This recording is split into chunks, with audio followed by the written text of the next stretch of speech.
નમસ્કાર ખેડૂત મિત્રો, હવામાન વિભાગની અને અંબાલાલ પટેલ અને પરેશ ગોસ્વામીની સૌથી મોટી આગાહી.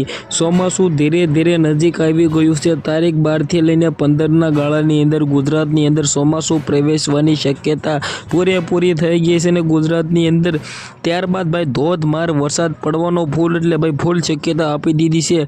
હવે મિત્રો વાત કરીએ તો ક્યાં ક્યાં વિસ્તારમાં પડવાનો છે અને કઈ તારીખથી ગુજરાતની અંદર વરસાદ તબાહી મચાવવા જઈ રહ્યો છે. નમસ્કાર મિત્રો, ફરીવાર એક નવા વિડીયોમાં તમારું સ્વાગત છે. સૌથી પહેલાં તો ચેનલમાં પહેલી વાર આવ્યા હોય તો વિડીયો બને એટલો શેર કરીને સબસ્ક્રાઈબ કરવાનું ભૂલતા નહીં, કારણ કે ભાઈઓ હવામાન વિભાગના તમામ સમાચાર આપણી ચેનલની અંદર સૌથી ફાસ્ટમાં ફાસ્ટ તમને બધા લોકોને જોવા મળતા હોય છે.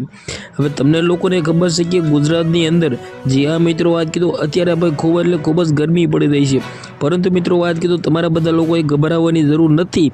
વરસાદ ગુજરાતની અંદર આવી રહ્યો છે. તારીખ 12થી લઈને 15ના ગાળાની અંદર ગુજરાતની અંદર ચોમાસું આગમન થવાની શક્યતા પૂરેપૂરી આપી દેવામાં આવી છે. અંબાલાલ પટેલની આગાહી, પરેશ ગોસ્વામીની સૌથી મોટી આગાહી. તારીખ મિત્રો વાત કરીએ તો 15થી લઈને 22ના ગાળાની અંદર ગુજરાતની અંદર ઓવરઓલ આખા ગુજરાતની અંદર વરસાદ ભૂકા બોલાવી શકે છે.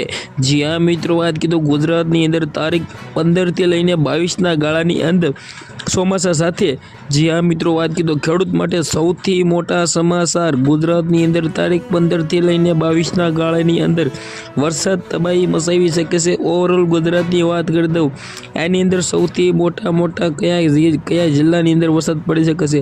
સૌ પ્રથમ મિત્રો આપણે વાત કરીએ અમરેલી, ભાવનગર, બોટાદ, ત્યારબાદ મિત્રો વાત કરીએ તો જે રીતે આપણે જામનગર, પોરબંદર, ગાંધીનગર, સાથે મિત્રો વાત કરીએ તો અમદાવાદ, સુરત, વડોદરા, આ બધા વિસ્તારની અંદર ઓવરઓલ કચ્છની પણ અંદર અને ઓવરઓલ ગુજરાતની અંદર આખા ગુજરાતની અંદર વરસાદ તારીખ 15થી લઈને મિત્રો વાત કરીએ તો 22ના ગાળાની અંદર પડી શકે છે. સૌથી મોટી આગાહી.